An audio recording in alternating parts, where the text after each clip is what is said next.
I walked in and saw my family on the couch, my wife, mom, sons, and best friend. "What's wrong?" I asked, fearing something bad. "Dad, sit down," my son said. "You need to accept a new reality. You're not in charge of this family anymore. Uncle Peter is more like a father to us now." Anger burned inside me. They all knew. I left the room without a word. The next day, I had 69 missed calls when they realized the revenge I had prepared.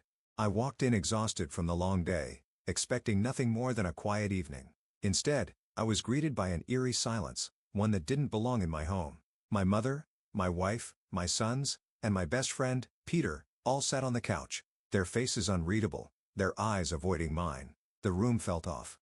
Something was wrong. It wasn't the usual tension that sometimes lingered when I got home late. It wasn't the lingering smell of burnt food from Doris's failed attempts at cooking. It wasn't even the way my son sat stiffly as if bracing for impact. No. This was something deeper. Something deliberate. I set my briefcase down, rolling my shoulders as I tried to read the air. "What's wrong?" I asked, forcing my voice to remain steady. No one spoke immediately. The hesitation sent a ripple of unease down my spine. Then my eldest son, Michael, cleared his throat and said something that I would never forget. "Dad, sit down. You need to accept a new reality. You're not in charge of this family anymore. Uncle Peter is more like a father to us now." The words sliced through me. I blinked, convinced I had misheard. "Excuse me." My voice was calm. Too calm for the fire that suddenly roared inside my chest. Michael wouldn't look at me. His fingers drummed against his knee, a nervous tic he had since childhood. But I wasn't focused on him anymore. I was focused on the one person who had every reason to intervene. Doris. She sat there, her hands folded neatly in her lap, her expression unreadable. Not shocked. Not apologetic. Just neutral. She knew. They all did. My mother shifted slightly, exhaling as if this moment had been inevitable. She wasn't surprised. She wasn't outraged. She was complicit. Peter, my so-called best friend, didn't flinch. His posture remained relaxed as if this entire thing was just another business meeting. He looked comfortable. Too comfortable.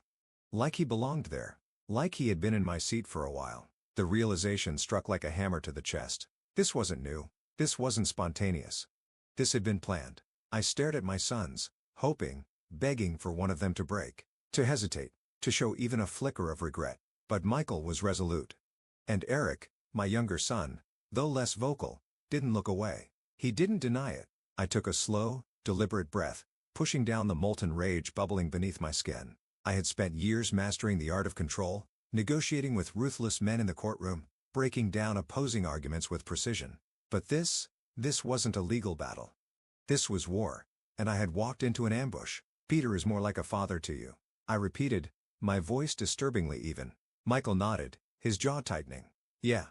I didn't look at Peter yet. I wasn't ready to acknowledge him. Not yet. Instead, I turned my attention back to Doris. "Doris," I said, my voice laced with something sharp, something lethal. "Is there anything you'd like to add?" For the first time, her composure cracked. She inhaled sharply, smoothing down the fabric of her dress as if that would erase the weight of her betrayal. She wasn't ready for this conversation. That was my first real victory. "I think it's best if we all." I held up a hand. No generic rehearsed statements. No deflections. "Tell me, Doris, when exactly did my role as your husband and their father expire? Was it gradual? Or did you make the decision in a single night while lying in my bed?" Her lips parted, but no words came out. That was my second victory. She hadn't expected resistance. She had thought I would either explode or break. Instead, I was calculating. Cold. Controlled. And then, finally, I turned to Peter. Peter, the man I had once trusted with everything. The man who had been there for the birth of my children. Who had toasted at my wedding. Who had celebrated my victories and grieved my losses. The man I had called a brother. And now, he sat in my house, in my presence, waiting for me to acknowledge that he had won. He was waiting for me to lose control. I smiled. A small, slow, unsettling smile. The kind of smile that made opposing lawyers nervous in the courtroom. Peter's confidence faltered for the first time, and that was my third victory. I exhaled, stepping back, straightening my cuffs like this entire situation was nothing more than an interesting footnote in my evening. The room was suffocating. The walls were closing in, but I wouldn't let them see it. I wouldn't let them have the satisfaction of knowing they had wounded me. Instead, I turned toward the door. "You have something to say?" Peter finally spoke, his voice smooth, controlled, cocky. I paused, tilting my head slightly, letting the moment stretch uncomfortably, letting the tension coil. Then, I chuckled. A low, knowing chuckle. That was my fourth victory. Without another word, I walked out. Because this wasn't the night I lost. No. This was the night I prepared, and by the time they realized what was coming, it would be far too late. I closed the door behind me and stood in the hallway listening. For a few seconds, no one spoke. Then a shift. The sound of movement of relieved exhalations. They thought I was gone. That was my confirmation. They had expected an explosion, a confrontation, a desperate plea for answers, but they didn't understand who I was. I walked down the hall, past the framed family photos that suddenly felt like mockery. Lies frozen in time. The smiling faces, the staged happiness, the illusion of loyalty. My wife, my mother, my sons, and Peter. The betrayal wasn't what stunned me the most. No, it was how normal they made it seem. They had decided. Without me, they had moved on. Without me, I entered my study, shutting the door behind me with the same eerie calm I had maintained in the living room. I sat in my chair, leaning back, my hands folding neatly in front of me. And then I exhaled. The rage sat there, waiting. It wanted to be unleashed. It begged for destruction. I could destroy that living room right now. Flip the table. Shatter the glasses. Drag Peter out by his throat and introduce his smug face to the pavement outside. But violence is short-lived. Pain fades. Bruises heal. Revenge should be permanent. And for that, I needed patience. The pieces fall into place. I had ignored the signs. Not because I was blind, but because I had chosen to trust. My mother's influence had always been strong. Too strong. She had chosen Doris for me. Not directly, not explicitly. But she had shaped the narrative, made sure I saw Doris as inevitable. A good wife. A proper woman. Someone who would build a life with me. And she had been right. Doris was all those things. Until she wasn't. Until she decided that being my wife wasn't enough anymore. I leaned forward, my fingers tapping lightly against the desk. Peter. Of all the men in the world, why him? I had considered the possibility of infidelity before. It's an occupational hazard when you're a lawyer. You see too many marriages fall apart, too many betrayals, too many quiet affairs unfolding behind closed doors. I had once convinced myself that if it ever happened to me, I would know. Then I would feel it. But I hadn't. Because it hadn't been a singular betrayal. It had been a transition. A slow, careful replacement. A planned coup. The mistakes they made. They had miscalculated. They thought my silence meant acceptance. They believed I was too old to fight back, too invested to walk away. But the truth? I was already gone. Not in the physical sense, not yet, but emotionally, mentally? I had detached. And once a man stops caring, once he stops believing that anything can be salvaged, he becomes dangerous. That was their first mistake. Their second mistake? They assumed I had nothing left to lose. They thought they had taken everything from me. But they forgot, I was a lawyer. And power isn't about emotions. It's about leverage. And I had leverage. More than they could possibly imagine. The plan forms. I pulled my phone from my pocket, scrolling through my contacts. First, I called my financial advisor. James, I said, my voice steady. Effective immediately, I want all funds in our joint accounts frozen. He hesitated. Sir, are you sure? That includes your wife's access. I know exactly what it includes. Understood. Click. First move made. Then, I dial my lawyer. Stan, I said, my voice even smoother now. I need an expedited divorce filing. Non-negotiable. David. Now Stan. A pause. Then a sigh. I'll have the paperwork ready by morning. Second move made. Then, finally, I called an old friend. Someone who owed me favors. Someone who specialized in ruining people. And with that, the wheels began turning. I sat back, staring at the ceiling, feeling the weight of my next steps. They thought they had won. They thought I had walked away, licking my wounds. But I wasn't running. I was preparing. And by the time they realized it, it would be too late. The next morning, the storm hit. Not with thunder, not with lightning, but with silence. It started when Doris went to make her usual online transfer. Some payment for the house, maybe a casual splurge on one of those expensive boutique items she claimed were necessary purchases. But this time, instead of the transaction going through, the screen blinked red. Transaction declined. She frowned, refreshing the page. Still the same message. She tried again, this time on her phone, switching between accounts. Declined. Doris wasn't stupid. She knew something was wrong. That's when she grabbed her coat, slid into her Mercedes, the one I bought for her birthday, and drove to the bank, where reality finally slapped her in the face. The frozen accounts. Mrs. Landon, the bank manager said, shifting uncomfortably behind his desk. Yes, Doris snapped, already irritated. What's the issue? My account says there's a security hold. I need it removed. The manager hesitated. I'm afraid that won't be possible. Doris narrowed her eyes. And why not? He took a breath, clearly wishing he wasn't the one delivering the news. Because your husband issued a freeze on all joint accounts. His lawyer provided the necessary documents. Legally, we cannot grant you access without his authorization. Doris's breath hitched. That's ridiculous. I have access to these accounts. I have for years. Yes, ma'am, the manager said, nodding politely. And now you don't. A slow horror crept into her eyes. The truth settled in, sinking deep. I had cut her off completely. She had never thought I would do it, not after all these years. Not after everything we built. She thought I would break. But instead, I starved them first. The credit cards decline. By the time Doris left the bank, she was calling Peter, her hands shaking. I imagine the conversation was something like this. Peter, he froze everything. What do we do? But Peter had his own problems. Because as she panicked over the bank, I had moved to phase 2, her credit cards. While she was storming into her bank branch, I was shutting down every single line of credit she had access to. By the time she tried to use her platinum card at a cafe on her way home, it was declined. She tried another, declined. Tried the emergency one she kept in her purse, declined. And that was when the fear truly set in. Peter's business crumbles. While Doris was struggling, Peter was stepping into his own personal nightmare. See, Peter had built his business in large part because of me. Not because he was particularly smart. Not because he was a financial genius.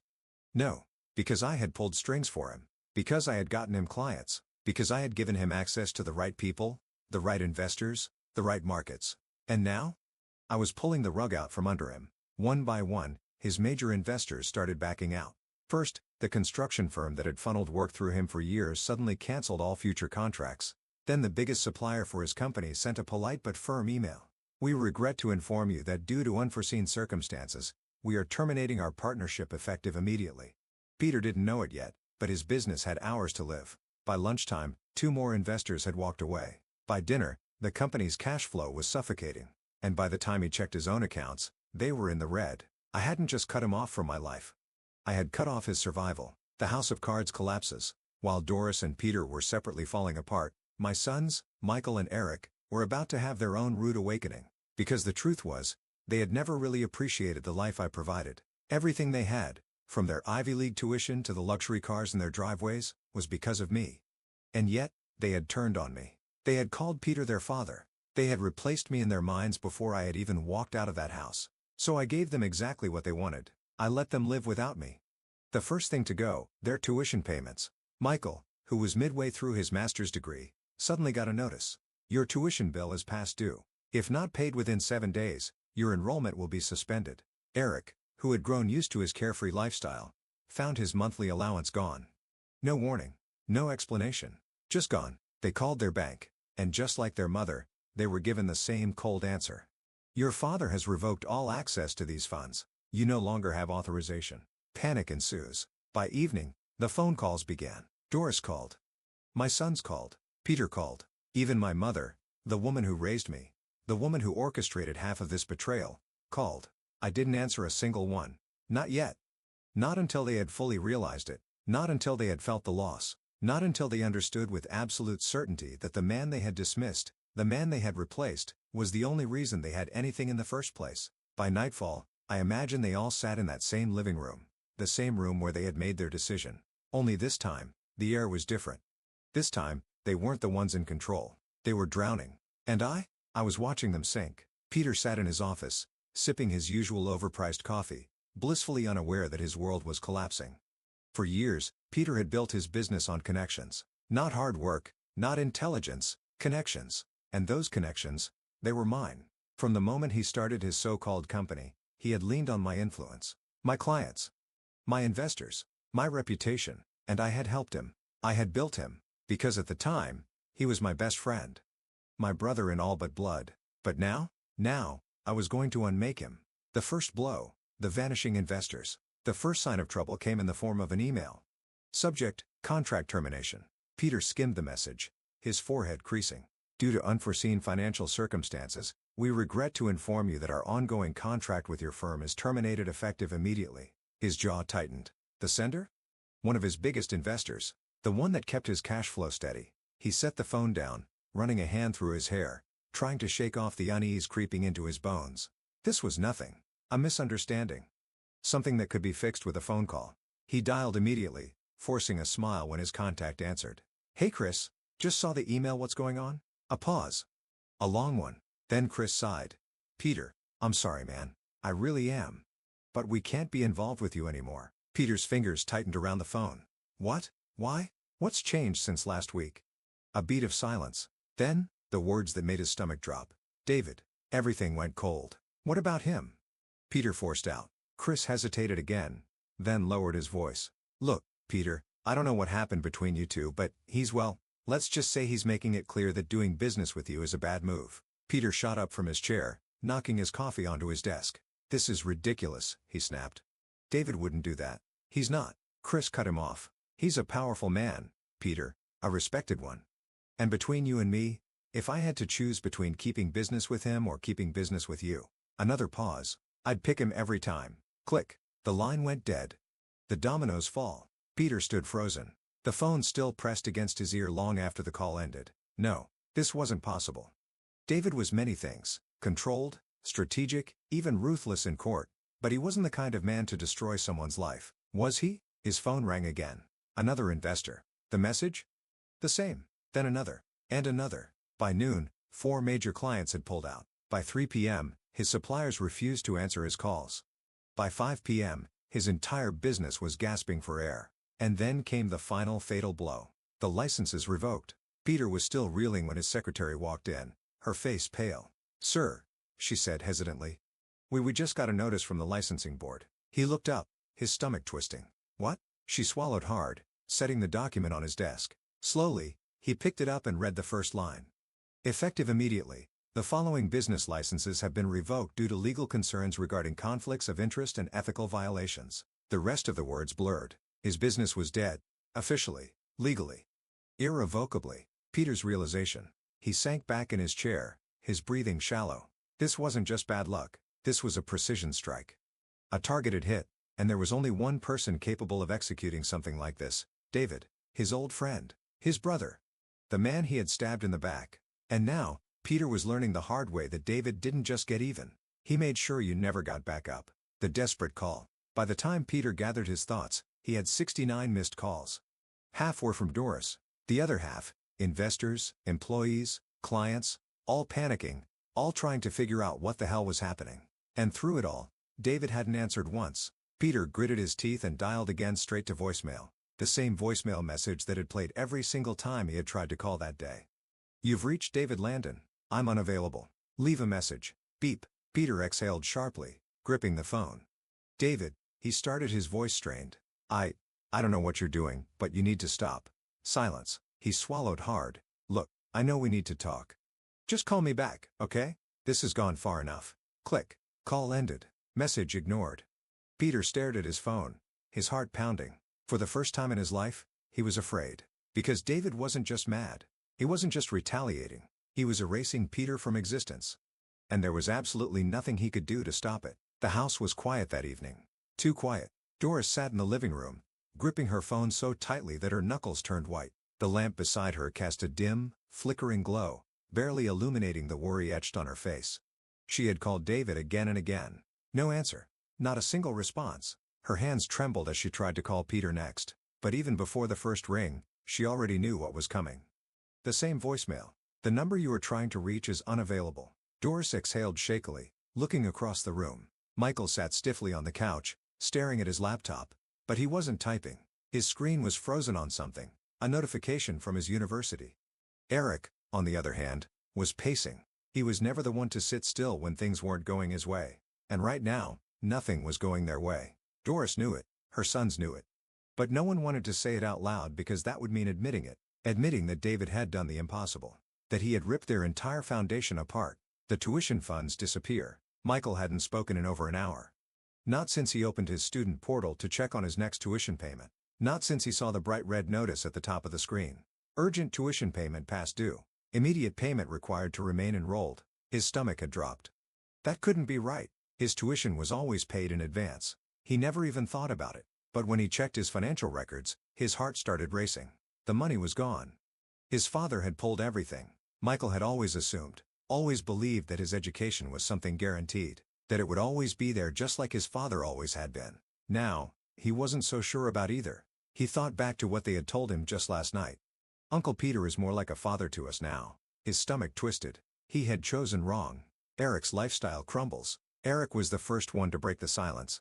"Mom," he snapped, running a hand through his hair, "I just tried to buy gas, and my card was declined." Again, Doris barely reacted. She just kept staring at her phone, her mind elsewhere. He scoffed, pacing. "I called the bank. Guess what? My account has been drained." He spun around looking at his mother and brother. "Is anyone gonna say it? Dad is cutting us off." Michael clenched his jaw but still said nothing. Doris, however, finally let out a slow breath. "Yes," she admitted, "he is." Eric let out a bitter laugh, throwing his hands up. "Well, that's just great. I mean, really, what did you think was gonna happen? You let Uncle Peter walk all over him, and now we're all screwed." Doris snapped her head toward him. "I didn't let Peter do anything," she hissed. "Your father." She stopped herself, exhaling sharply. "Your father is just retaliating. That's all." Eric scoffed again. "Retaliating? Mom, wake up. Dad is burning everything down." And for the first time that day, Doris believed it. The phone call that changed everything. When the house phone rang, the entire room went still. Doris snatched it up so fast that she nearly dropped it. "David," she breathed. But the voice on the other end wasn't David's. It was her mother, and her tone was sharp. Cold. "Doris," Margaret said, "are you sitting down?" Doris frowned, gripping the phone tighter. "What's wrong?" Margaret exhaled, as if preparing for something heavy. Then she said the words that made Doris's vision blur. "Your father's retirement fund is gone." Doris's mouth went dry. "What?" she whispered. Margaret continued, her voice steady. "I checked this morning. The accounts, the ones David managed for us, they're empty. Every last cent. We're broke, Doris." Doris couldn't breathe. "But that's not possible. David wouldn't." "Oh, wouldn't he?" Margaret's voice sharpened. "Because I think he would. And I think he just did." Doris's mind reeled. Her father, her mother, they had relied on David.